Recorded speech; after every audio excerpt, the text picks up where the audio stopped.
gwapo naman ng batang ito. Anong pangalan mo? Ako po si Michael Ver Anton A. Kumaling from Isabel Leyte po. Bukod sa pagkanta, ano pang hilig mong ginagawa? Isa po akong scholar po sa swimming po sa Oh, school wow. namin. Kaya pala ang From ganda Leyte. ng shoulders. Na-intrigue ako nung unang pagkanta mo. Parang nag-beatbox ka ba? Opo. Actually po, beatboxer po ako noon. Pwede mo ba yung sample lang pa ng beatbox mo?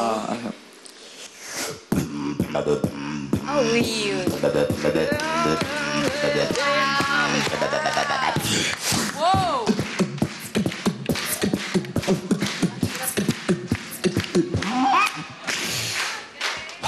Galing! Woo! Alam mo, ang ganda ng low tone mo, yan, ang mga low notes mo, talagang parang doon na nakahulma yung boses mo ngayon. Sa tingin ko, yung song na pinili mo, medyo nag-aalanganin yung boses mo, hindi umaabot ng konti dun sa taas ng mga kanta, pero maganda pa rin kasi binigyan mo ng personality at yung confidence mo talaga narinig namin while you were singing.